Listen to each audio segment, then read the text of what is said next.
আসসালামু আলাইকুম ভাইয়া আপুরা। আজকে আমি তোমাদের বোটানি বইয়ের মানে বায়োলজি ফার্স্ট পেপার বইয়ের বড় তিনটা অধ্যায়ের একটা অধ্যায়, বড় তিনটা অধ্যায় কী কী?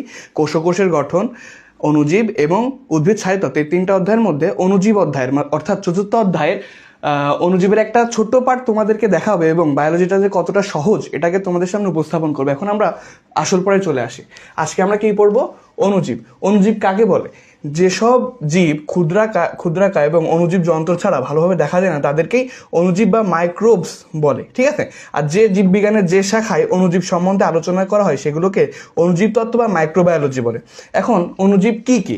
অণুজীব ব্যাকটেরিয়া, মাইকোপ্লাজমা, অ্যাক্টিনোমাইটোসিস, এইগুলোই হলো গিয়ে অণুজীবের মধ্যে। আর অণুজীবের বিস্তার হলো ট্রান্সমিশন, ঠিক আছে? এখন আমরা ভাইরাস সম্পর্কে একটু দেখব। ভাইরাস কি?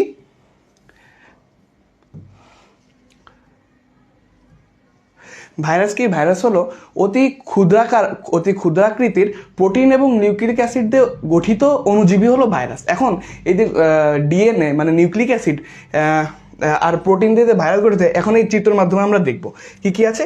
এই যে ভিতরে যেই নিউক্লিক অ্যাসিড দেখতে পাচ্ছ, এটা হলো গিয়ে ভাইরাল জিনোম বা ভাইরাল নিউক্লিক অ্যাসিড। আর এই যে এটা হলো গিয়ে এনভেলপ। এই এনভেলপটা কী দিয়ে তৈরি? প্রোটিন দিয়ে তৈরি। আর এই এনভেলপের মধ্যে এই এনভেলপকে প্রোটিন আবরণকে বলা হয় ক্যাসপিড। আর এই ক্যাসপিডের প্রত্যেকটি একককে বলা হয় ক্যাপসোমিয়ার। ক্যাপসোমিয়ার হলো এইগুলো। আর এই যে এইগুলো আছে এইগুলো হলো গিয়ে ভাইরাল টার্গুমেট।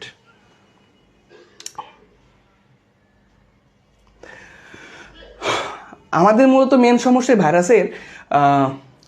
ভাইরাসের শ্রেণীবিন্যাস সম্পর্কে, মানে ভাইরাসের প্রকৃতি, এটা আমরা অনেকে ভুল করি, মানে অনেক এমসিকিউতে এগুলা খুবই কমন আসে। এখন আমরা এগুলো খুবই সহজে মনে রাখার চেষ্টা করব। ভাইরাসের মধ্যে প্রথমে আসে দণ্ডাকার বা রড শেপ। এখন রড শেপের উদাহরণ কি কি? যেগুলোতে দেখো, টোবাকো মোজাইক ভাইরাস মানে টিএমভি, তারপরে আলফা মোজাইক ভাইরাস এবং মাম ভাইরাস। এখন কী দিয়ে মনে রাখবো? যেসব ভাইরাসের মধ্যে ম শব্দটি আছে, অর্থাৎ এই দেখো, টিএমভিতে মোজাইকের আলফা মোজাইকের এবং মামস ভাইরাসের তার মানে আমরা বুঝলাম যে যদি থাকে তাহলে আমরা বুঝতে পারবো এটা দণ্ডাকার ভাইরাস। এরপরে আসি গোলাকার বা স্ফেরিক আকার। এখন আমাদের একটু অনুধাবন ক্ষমতা বাড়ায় নিতে হবে, ঠিক আছে? যে আমরা কিভাবে বুঝবো যে গোলাকার? এ দেখো, পলিও, এখানে ও আছে, ঠিক আছে? ওটা দেখতে কেমন? ইংলিশ অক্ষর ওটা দেখতে গোলাকার, ঠিক আছে? তাহলে এটা গোলাকার। তবে টিআইভি, এইচআইভি ভাইরাস সম্পর্কে তোমরা বায়োলজি সেকেন্ড পেপারে 11 অধ্যায়ে তোমরা এইচআইভি ভাইরাসের ছবি দেখতে পারবা।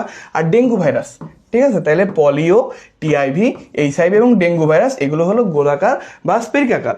এবার আমাদের মনে রাখতে হবে ঘনক্ষেত্রাকার বা বহুভুজাকার। এগুলোর ইংলিশ টার্মগুলো আমাদের খুবই গুরুত্বপূর্ণ। কিউবাকাল এবং পলিগোনাল। এসব ভাইরাসকে দেখতে অনেকটা পাউরুটির মতো, এটা খুবই গুরুত্বপূর্ণ। এটার উদাহরণ কি কি? হারপিস এবং ভ্যাকসিনিয়া।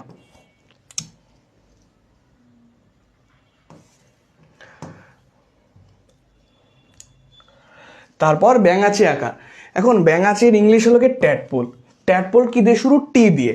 এজন্য আমাদের এই ট্যাডপোল যেহেতু টি দিয়ে শুরু, তাহলে ব্যাঙাচি আকারগুলো ভাইরাস হবে T2, T4 এবং T6।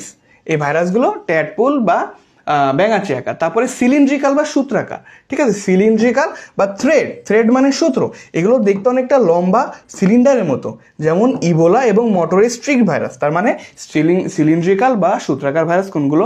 ইবোলা বা মটরের স্ট্রিক ভাইরাস। তারপর আমাদের ডিম্বাকার ভাইরাস কোনটা ভাই? ডিম্বাকার ভাইরাস হলো ইনফ্লুয়েঞ্জা। তারপরে আরেকটা, ওইটা আমরা দেখছি আকৃতি অনুযায়ী ভাইরাসের প্রকারভেদ। এবার আমরা তো নিউক্লিক অ্যাসিড, আমরা যে আমাদের উদ্ভিদের দেহে যেসব ভাইরাস থাকে সেগুলোর নিউক্লিক অ্যাসিড থাকে আরএনএ, আর প্রাণী দেহে যেসব ভাইরাস থাকে সেইগুলার নিউক্লিক অ্যাসিড থাকে ডিএনএ। এই যে দেখো, নিউক্লিক অ্যাসিডের ধরন অনুযায়ী ভাইরাসকে দুই প্রকার, যথা ডিএনএ এবং আরএনএ ভাইরাস। এখন ডিএনএ ভাইরাস কোনগুলো? যেসব ভাইরাসের নিউক্লিক অ্যাসিড হিসেবে ডিএনএ থাকে তাদেরকে ডিএনএ ভাইরাস বলে, যেমন T2, ভ্যাকসিনিয়া, ভ্যারিওলা, টিআইভি, এডিনোহার্পিস। এই যে ভাইরাসগুলোর নাম বললাম আমি, পাঁচটা ভাইরাস বাদে বাকি যা ভাইরাস আছে অধিকাংশই কি ভাইরাস? অধিকাংশই আরএনএ ভাইরাস। এখন এই যে ডিএনএ ভাইরাস, এগুলো আমরা মনে রাখার আমাদের একটা ছন্দ আছে। এই ছন্দটা আমরা এখন একটু দেখব। এটা কি? এটা হলো টিপুর ভাই টি2 ভ্যানিলা থেকে ফ্রান্সে এলো। এখন কি কি কেমনে বুঝবো আমরা? টিপুতে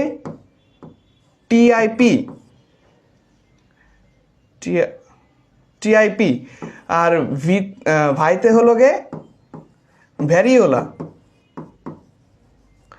টি2তে টি2, ভ্যানিলাতে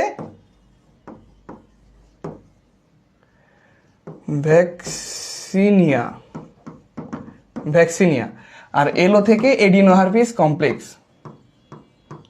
এডিনোহারপিস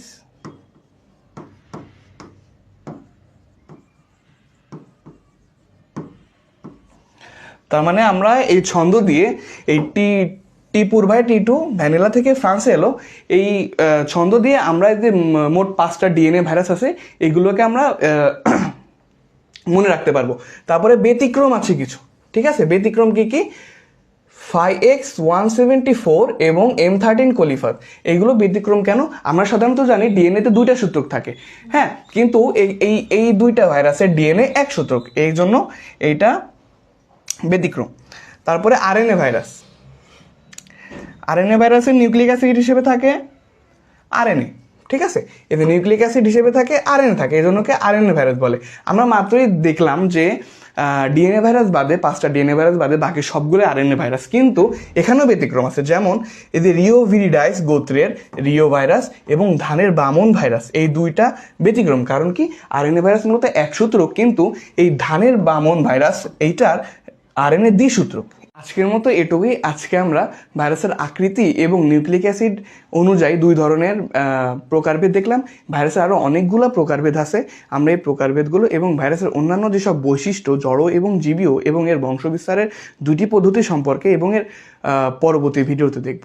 সবাইকে আসসালামু আলাইকুম।